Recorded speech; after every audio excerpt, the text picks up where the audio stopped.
So before I get into it, I want to thank you all for all of the comments and all of the emails I got after the Swatch video came out during the Oh That's Why Summit.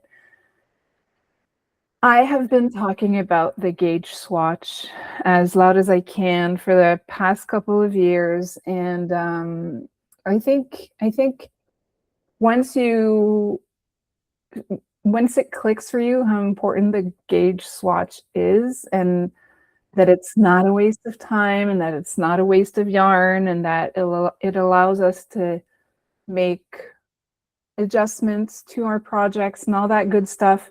Once that clicks, you can't like unknow it. So I'm very happy that people are letting me try to convince them of that. And, you know, I figure that if you're of the number of people that signed up, all of you who are here today, that means I think you believe me that the swatch is important and that it's actually the first step to our project. So thank you. This is good. I want that.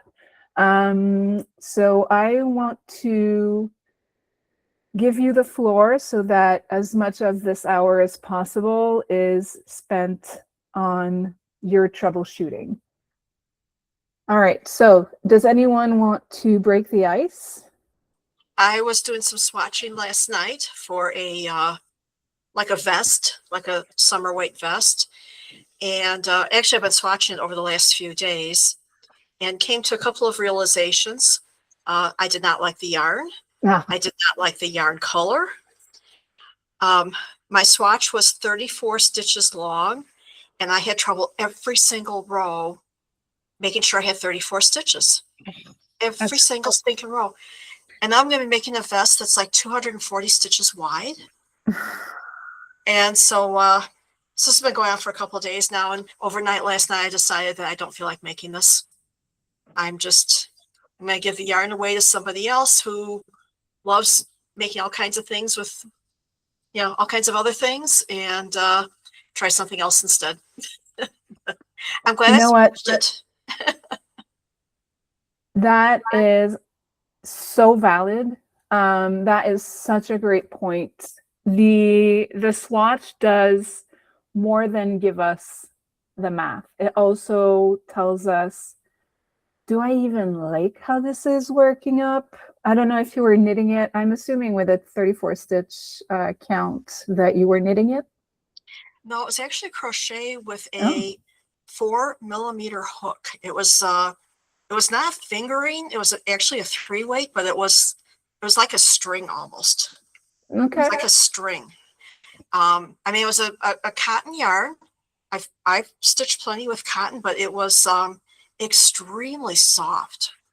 I'm not used to cotton yarn being quite that soft, and it just kept collapsing on itself as I was working. So, so none of it was good. No, I think if I want to make something to where I use a double strand of yarn, it would probably be okay. Okay. But I don't like the color either. And I kept looking at it, and I kept thinking, this is supposed to be white, pink, and orange. And the white is a dirty white. It's not a crisp white. It's not a clean white. And next to pink and orange, it should not look dirty. So, well, that was one of the takeaways. Huh? Go ahead. The swatch did give that info, right? Like, it would have sucked even more trying to do that, as you said, over 240 stitches across the vest for the number of rows and all of the shaping and all of that stuff. So, you know, yeah, it's not just the math, it's also the fabric, it's also the stitches. Are we enjoying making them? Are we enjoying making them with that yarn and those colors? And you saved yourself a lot of not very fun crochet time by swatching. Well, and that was one of your points when you did the crochet summit, was that the swatching is more than making sure you match the gauge, which I found the hard way last fall when I started to crochet again, and I did a bulky yarn, and it was a hat. And I got like halfway through the hat, and I thought, I just hate I hate the way this yarn is feeling. And I stitched a few more rows, and I thought, I will not wear this hat. Yeah. So I ripped it out and I rolled it up, and I tried it again earlier this spring. And I think it's something about this particular brand and color of this yarn that it's very stiff. It's very itchy. I tried doing looser stitches. I did not like it. Mm. And so when I talked to my friend that was always wanting free yarn, she's like, oh yeah, I have stuff I can stitch with it. I think she's gonna make amigurumi with it, but I just, yeah. Yeah. I Yeah, put a that's couple of weeks. Yeah. it's a great point too that you just said it, and I don't know if I said it during my summit presentation or if I said it when I was in the roundtable about our hot takes. But if you're not enjoying the work over this amount, you're not going to enjoy it over a larger amount. So the feel of the yarn as you crochet or knit is super important as well. We did touch on this during the hot takes, but if you want to nerd out even more, sometimes, my book is in French, so that's not going to be helpful here, but one thing I mentioned in my book is that sometimes you're not enjoying a certain yarn with your hook, but it could be due to the hook material. Like that's a little bit like, you know, normal people, of which I am clearly not a part of. Normal people have like, you know, a set of hooks.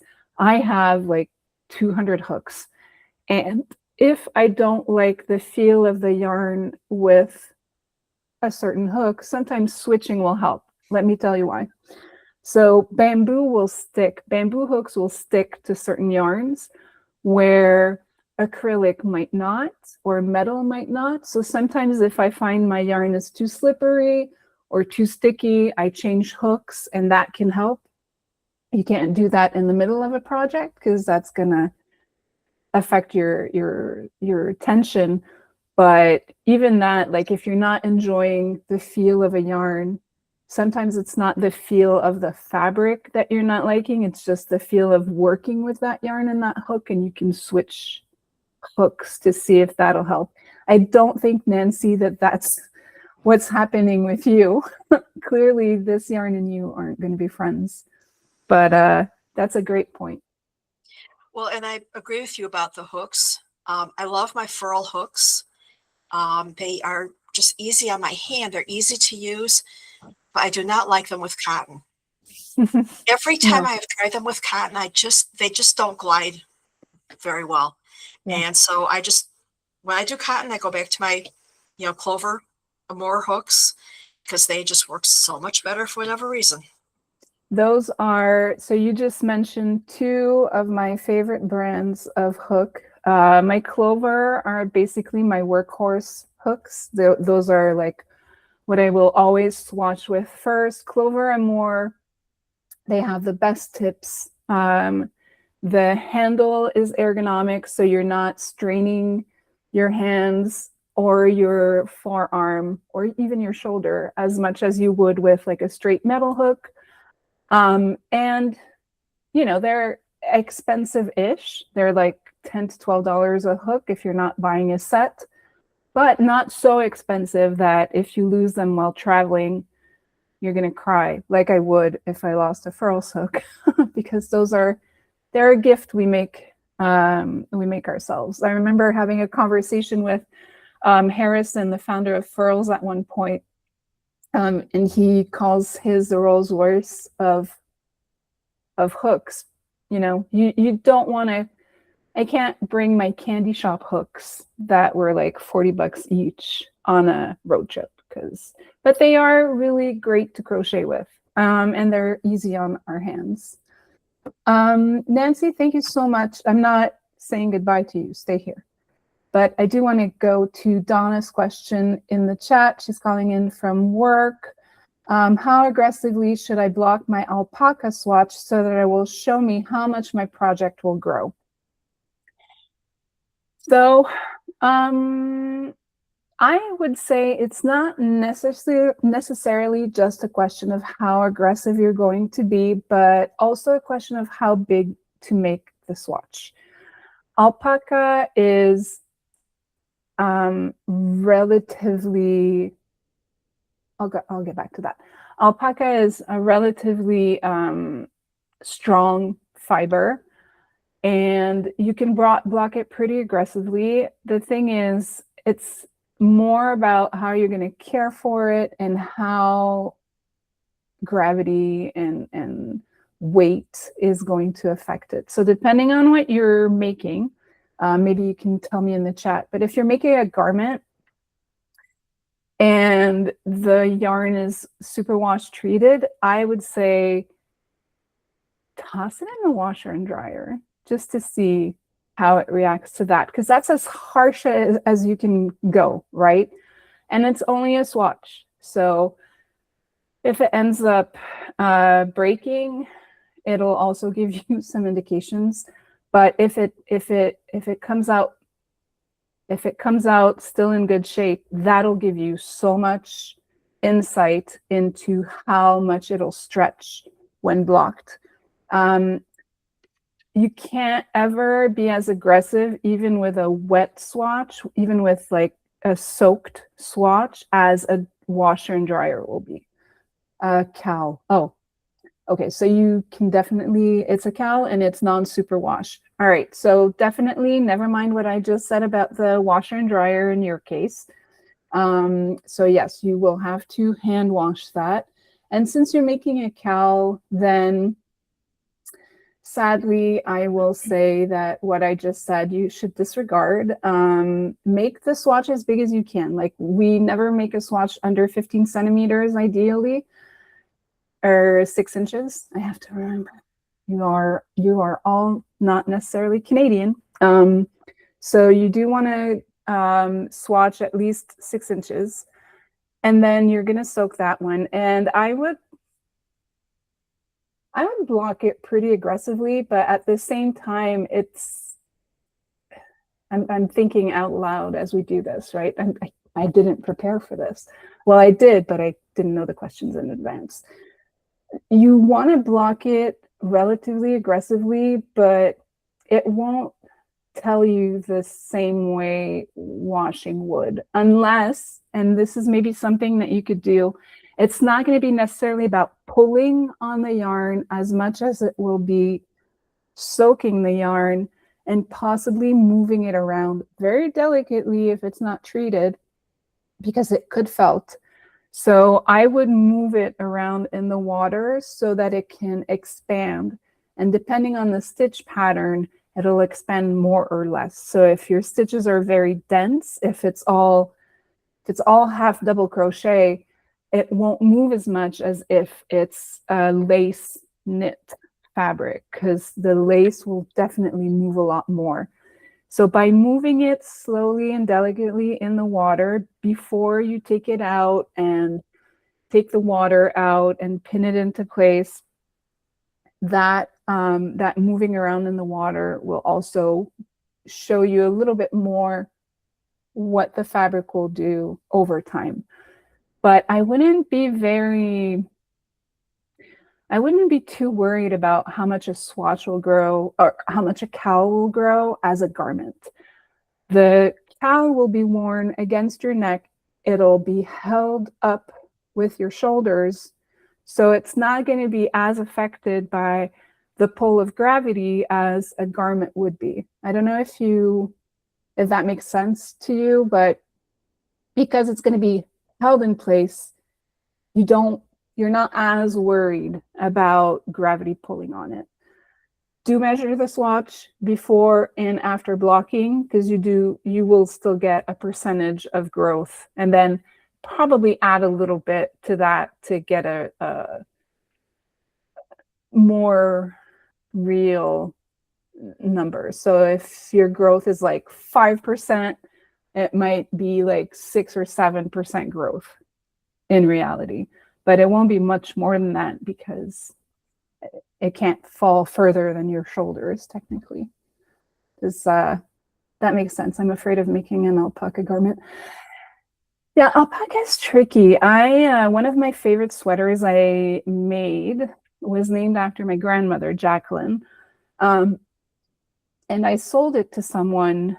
She like, this is something that never happens, but I was displaying it at an event. Someone fell in love with it and wanted to purchase my sample. And I was like, I can't sell the sample to you. It's alpaca.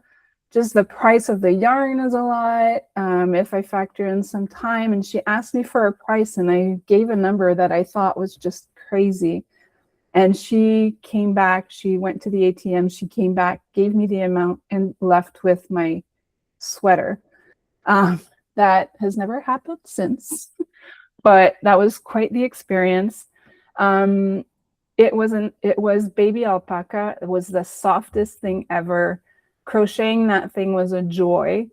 It was magical throughout. It was magical to be, if you're not allergic to natural fibers, gosh, that was so good. Like, it was so great. Just thinking about it, I need to make another one. But yes, alpaca will slide on itself. And so it will, in garments, it will take a lot of expansion.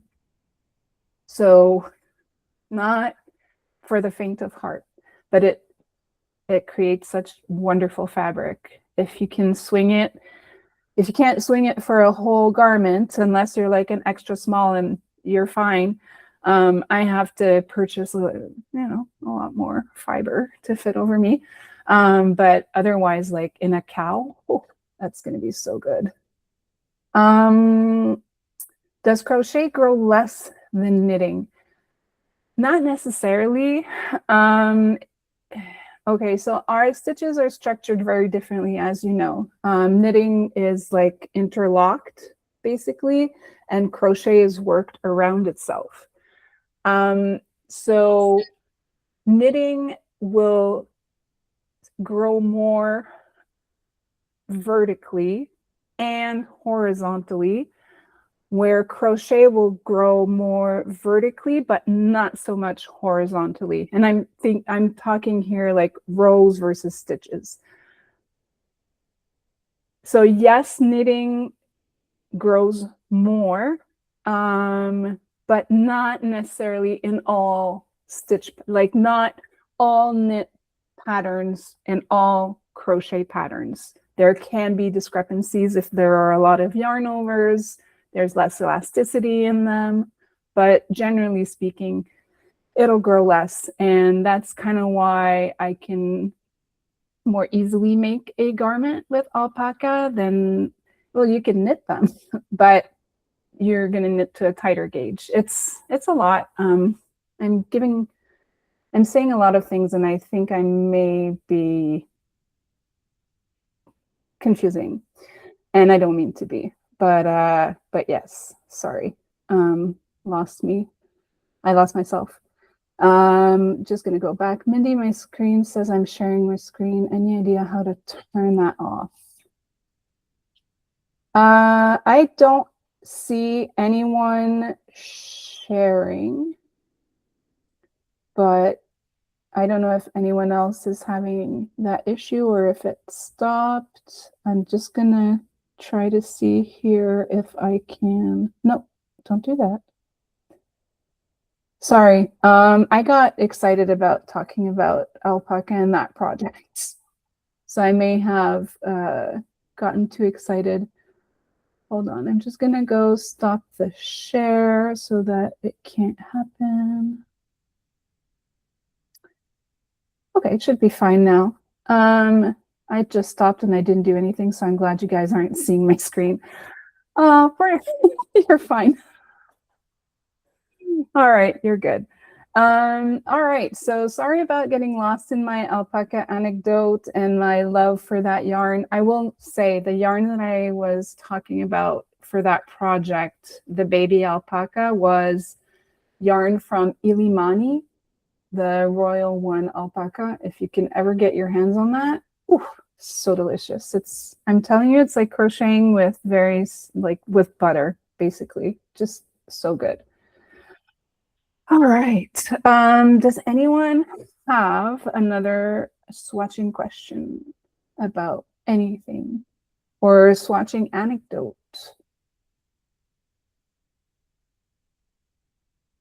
Don't be shy. We're all good people here.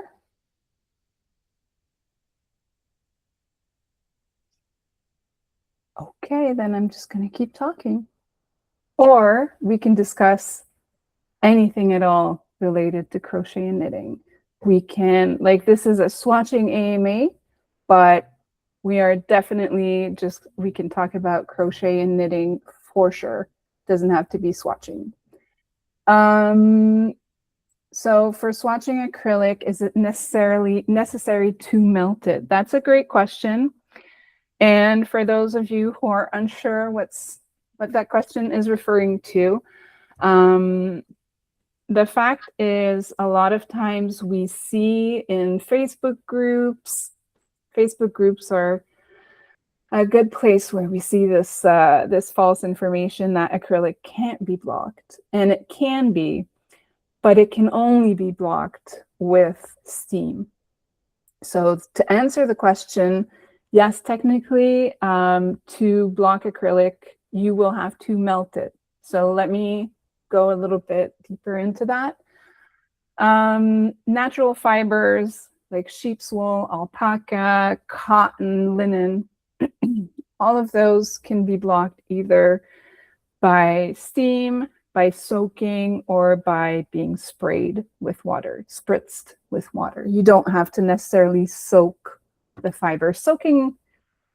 Wet blocking can be scary. If you're wet blocking a garment, you know, if you've done it before, you know that once you pull it out of the water, it's very scary because you suddenly have to reshape it and it's really out of shape. So usually I try to spray block before I wet block, just in case. Acrylic is not a fiber that is natural. It's, for lack of a better word, it's actually a petroleum product.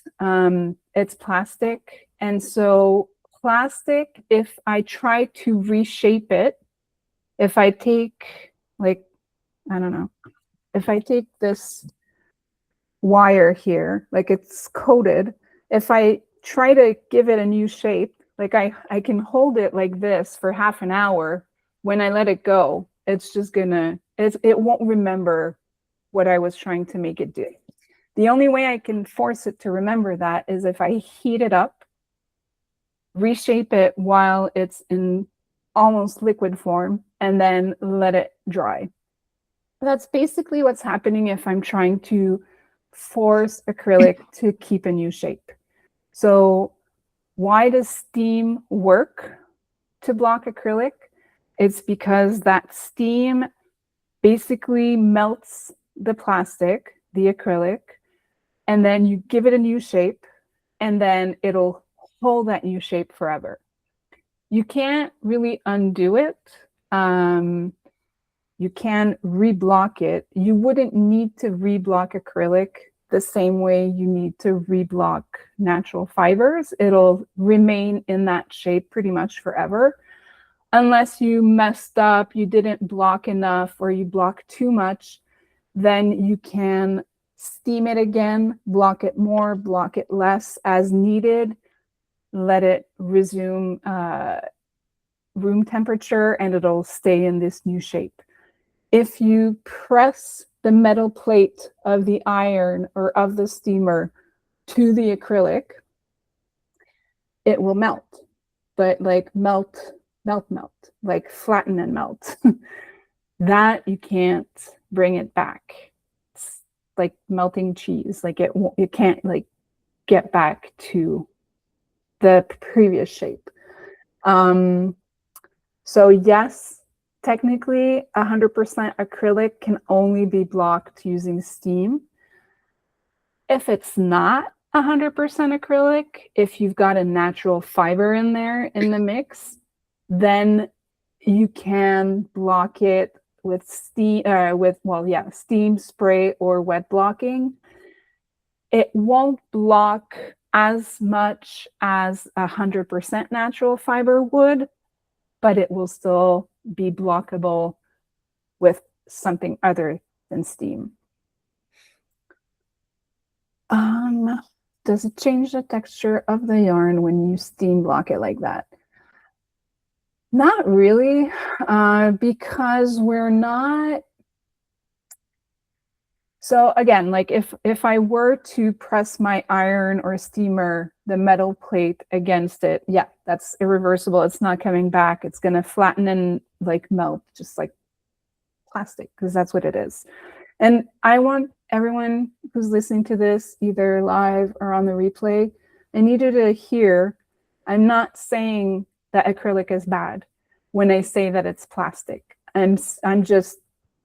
I love acrylic. I wouldn't make something for a baby in something that the mom is going to have to hand wash, right? I'm going to make baby things in acrylic because they're easy to care for, toss them in the washer and dryer. Boom, it's great. So I am not, when I say it's plastic, I'm not saying it's bad because it's plastic. I'm just stating that it's plastic, okay? So all right, so if I press my iron to this plastic, it'll melt the same way if I press my iron to alpaca, it'll burn. That's, you know, it's not a factor of acrylic is bad and natural fibers are great. It's just a fact of life. If I am melting acrylic to block it, if I'm steam blocking it, it will not change the texture of the yarn that much because we're steaming it. We're not, yes, it's melting a little bit, but it's not like dripping melting. So it's not, we're not reforming the acrylic into something different.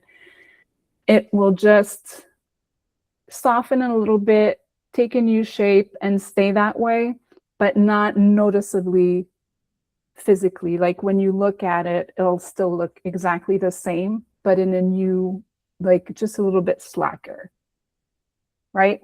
So exactly the same way that if I block merino, it'll also be slacker after I block it, but it will still look like the same yarn. If I'm aggressively blocking anything, whether it's acrylic or a natural fiber, if I am like really pulling on it a lot, where it will look different is this, like you see it right now on the screen, this is what this yarn looks like. If I pull on it a lot, it's much thinner. That's the only difference I'm going to see if I'm like really aggressively blocking.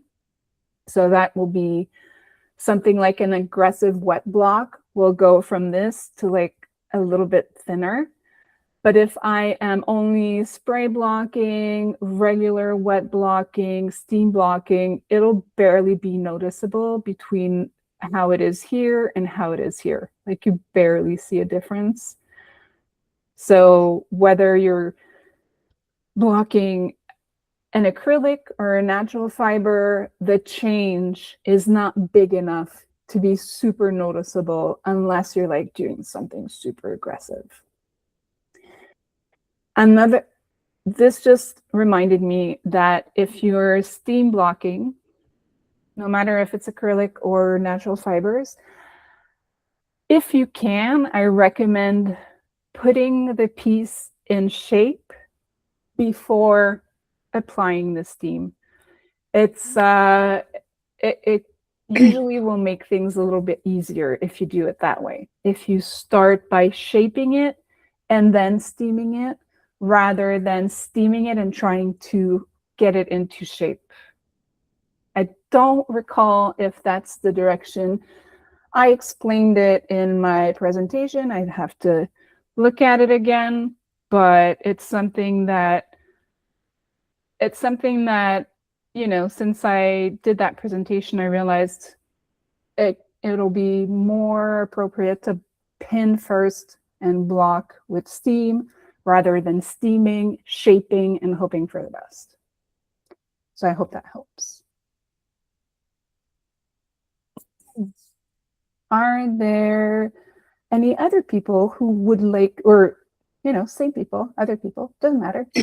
Does anyone else have a question, a comment, an experience, confirmation that swatching is good because it saves us a lot of trouble? Or are you here to tell me you've never swatched and you're good with that because you've never had an issue? I mean, there could be people here for that. That's allowed. I've had people tell me that the one time they swatched is when the project failed, which I don't think that was related. I don't see how it could be.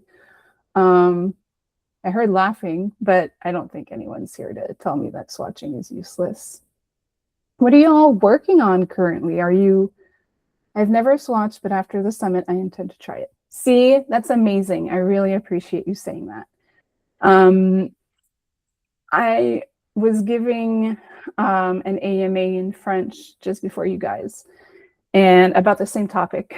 And it's always the same reasons that come up, right? Everyone feels like you're wasting yarn when you're doing the swatching, that, you know, yeah, it's a waste of yarn, it's a waste of time, and it doesn't tell you anything. But Nancy, at the beginning of this call, mentioned that, you know, swatching for a couple of days made her realize that she was not going to enjoy this yarn over an entire project. So that's like something that's super important to know right away. But also just, you know, knowing that the yarn quantity that you have in your stash is going to be enough or not, that's going to be super helpful. And then making adjustments, like the cowl that, who's making a cowl? I just don't want to misname someone. Donna is making a cowl. If she wanted to turn that into a shoulder wrap, or if she wanted to turn that into a hat, swatching is what's going to allow her to do that math instead of trial and error, right? So swatching gives us a lot of power over our projects. Also, it tells us something that the pattern never could, which is the actual size of hook or needle that we're supposed to use. Because the one in the pattern, that's not the one you're supposed to use. That's the one the designer used. It's just your jumping off point. I see that someone raised their hand. What's your question? Uh-oh. Did I lose you? Nancy. I was the one that raised my hand, Oh. but I actually do have another swatching example for you. Okay.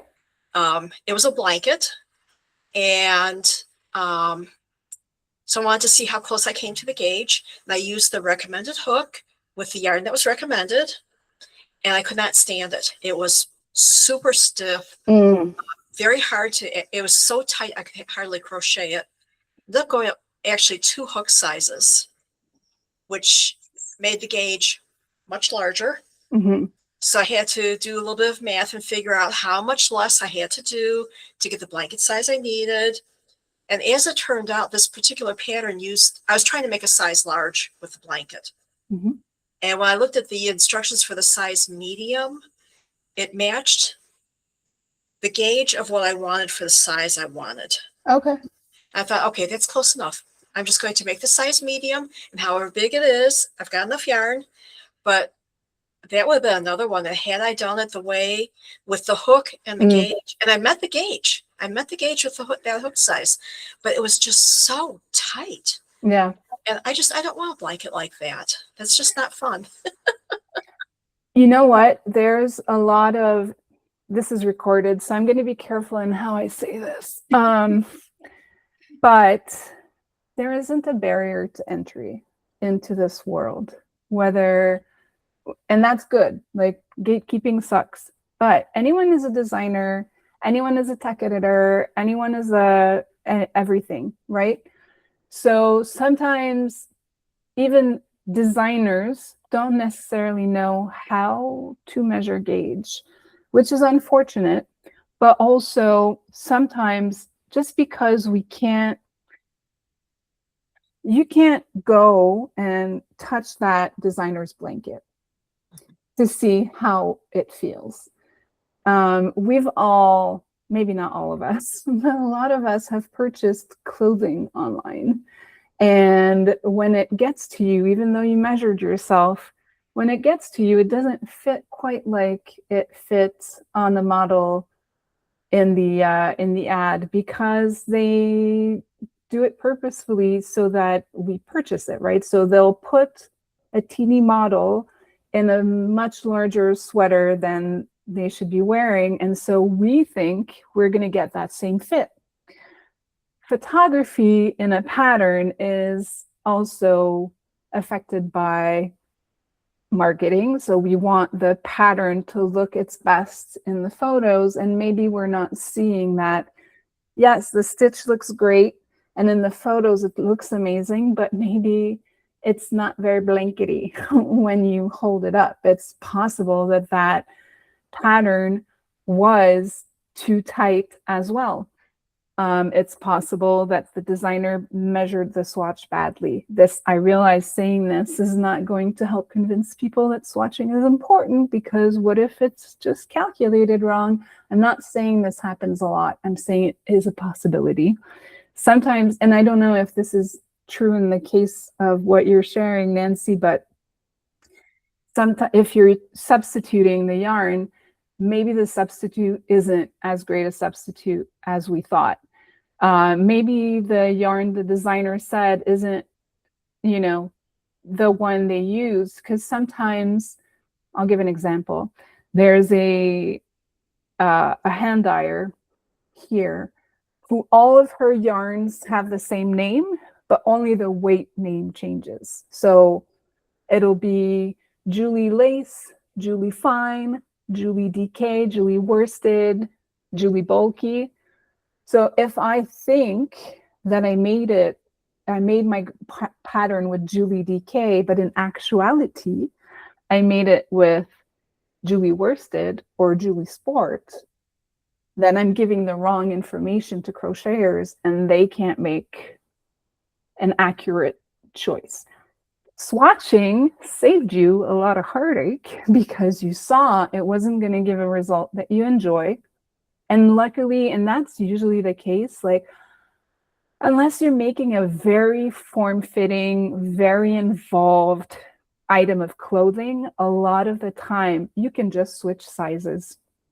Just like you did for your blanket, the medium size was going to get you to approximately the same dimensions you were going to get, but with a fabric that you enjoy more. A lot of the time, you can get away with doing that, even for a garment, even for a hat.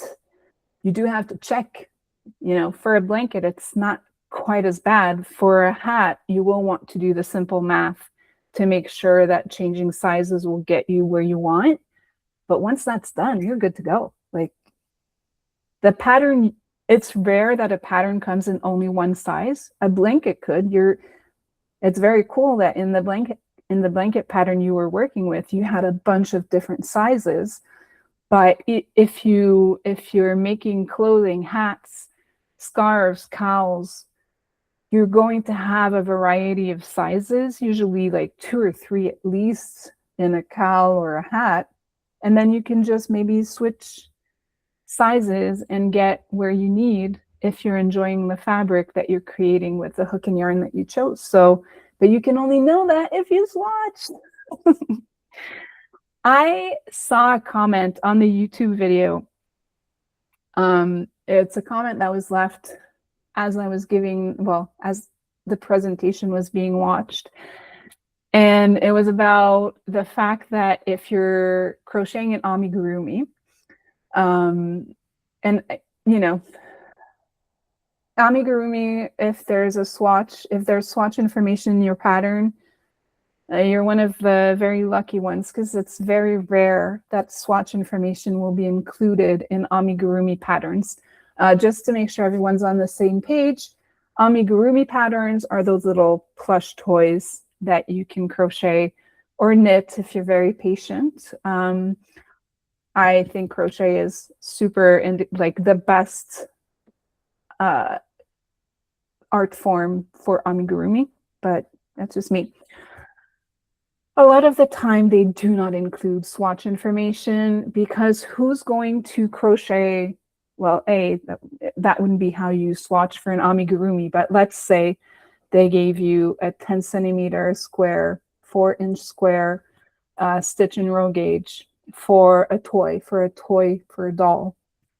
People wouldn't make it, because as that person pointed out in the comments, if I swatch for my carrot, I've made an entire carrot. And that's sort of true. But if I purchase a pattern for a doll that's supposed to measure 12 inches, and yes, I'm crocheting so that you can't see through my stitches, because I'm going to be stuffing the stitches and I don't want any stuffing to show through. But even in that difference between very dense stitches and very, very, very dense stitches, that's going to affect the height of the doll. If my stitches are very dense, maybe I get to 12 inches. But if they're very, very, very dense, maybe I get to 10 inches. So it'll affect the size of the doll, and it will affect the quantity of yarn that I need, and also the quantity of stuffing that I need. So swatch information should also be included in those patterns, and that swatch information wouldn't have to be a square. It could be a component, because we can get creative with how we give gauge information as designers. We need to give something to allow people to get to the same result we got, but it doesn't always have to be a 10 centimeter square if that doesn't make sense.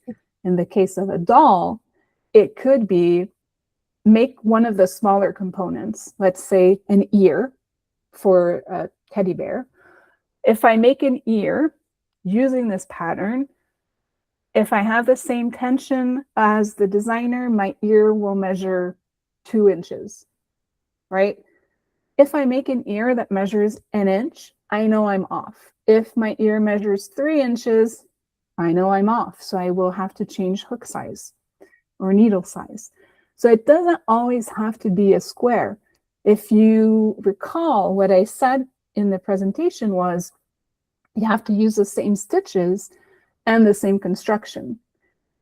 Both have to happen at the same time. So in an amigurumi, giving this finished size of one of the components is gauge information. So it can be used that way. I do the same thing when I write sock patterns. Not all of them, but a lot of my sock patterns, you measure as you go. That's not perfect. I will be the first to say that. If you measure as you go, but just measuring as you go is not going to give the same information as like a proper swatch that's blocked separately and all that. But if you're ready to start the sock, my socks are all bottom up, right? So if I start the toe section and I have you measure that, and you've got the good measurement, and you keep going and I have you measure the foot, still good, chances are you'll be fine. And if you're off, then it's not as frustrating to unravel as crocheting the entire sock blindly and then not being able to put it on. So it's more than a regular swatch, but not as much as an entire project that just doesn't fit at the end. So there's no reason as designers to not give any information. We just have to give appropriate information for the project that we're doing. One knitting designer whose patterns I translate, I think it's super clever what she does. If she's got she mostly does garments. What she does is, if you've got like saddle shoulders, you're going to make one of the shoulders, that's your swatch. If it works, you've got one shoulder made. And if it doesn't, you frog it and you start over, and you still have one completely made, and then you make the second one. It could be a pocket. I have that in my book, where the swatch, this is the one I'm actually showing you, this can become a pocket in the cardigan after you're done, because, you know, why not? And as we said, like during the presentation, you can, I'm keeping these swatches right now because they're the swatches for my book, but in reality, I haven't kept all my swatches through the years, but a lot of people do, and they make memory blankets with them, or they use them as stuffing. You can do anything you want with them. I did see a comment pop up. Measure to go is valid. It helps you know if you're reasonably close or not. I also like the gauge based on a component. That's a good idea. Thank you. Angela says, I haven't consistently made swatches for each project. Sweaters, yes, but cows and wraps, no. And sometimes I have issues with the fit. Since the summit, I plan to be more consistent, especially for wearables, in order to improve the fit of my finished items. That's really cool. I totally understand making a cowl or a wrap and just wanting to like throw yourself into the work instead of swatching. Did I say this at the, I think I said this in the round panel, but I started a pattern on vacation. I went on vacation with my husband for my 50th birthday. And I started a pattern by a friend of mine who I really love, Not Bad Brit. And I didn't swatch. And when I got home, I was 3 balls of yarn deep, and I hadn't swatched, and I was looking at what I was making, and it was clearly too big. And I measured, realized I was so off. And here I am teaching people about swatching, not swatching, and seeing why you're supposed to swatch. So I had to frog the entire thing and start over. So I'm not going to be wearing it at my event this weekend because it's not going to be finished, and that's my own fault.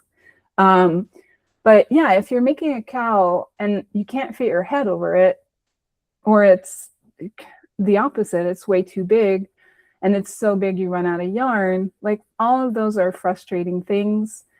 And I think those things are more frustrating than taking the time to do the swatch before. It was much more frustrating to me to have to redo the entire, like more than basically almost half of the item I'm making.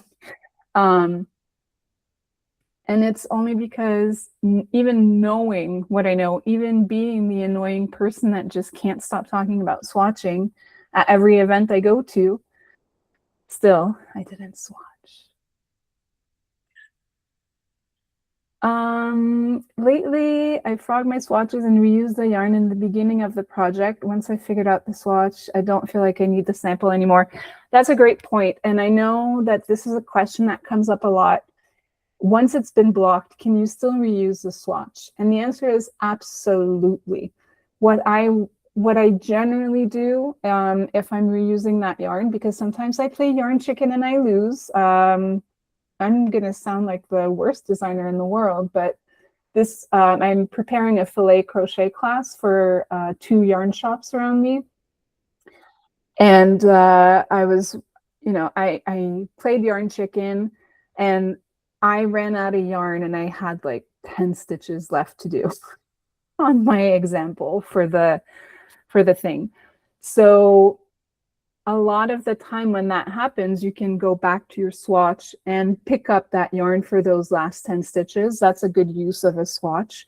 You can, I also like to use my swatches, if I frog them, to do the seaming if there's any seaming to be done. But generally speaking, the yarn hasn't changed enough that because you've done the math already, even if it's been blocked, if you incorporate it into your project, when you block the project, it's just going to match with everything else. The yarn changes at blocking, but not in a way that's enough to make it unusable in your project. And I mean, ever. Unless you're like really aggressively blocking your swatches, and I mean really aggressively, frogging them and using them in your project is like 99.9% of the time okay to do. So never think that you can't reuse them. And we said this too during the summit. Designers are supposed to include at least 10% overage, and that's for all of the sizes. So there's enough, like with how much the swatches weigh, like 5 grams usually, there's enough in the overage to cover your swatch and then some, and then like a second swatch and a third swatch. So don't worry about running out of yarn. But if you were to, you can use the swatch. You're fine. Yeah, so that's pretty much I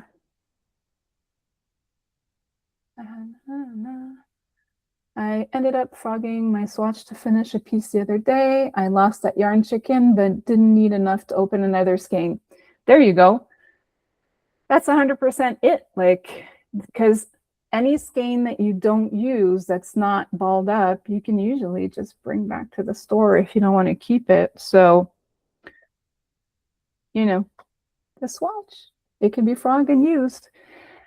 So if you're not like into making projects with them or incorporating them as pockets or whatever, they can serve another purpose. And then if they don't, they can be tossed. It's also all right.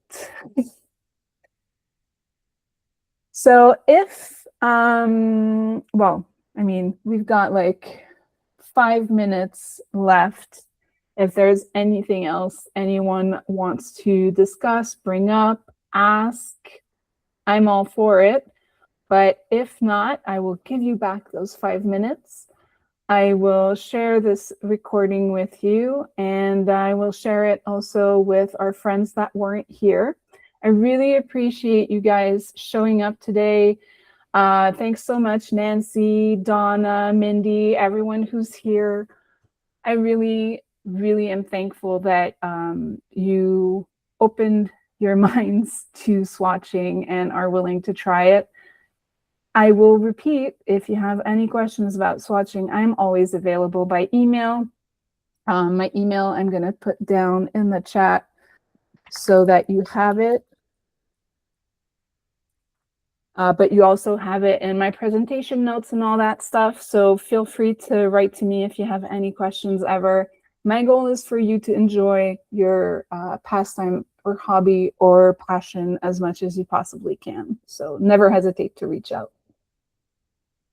I appreciate all of you. Thank you so much. Have a great rest of your day.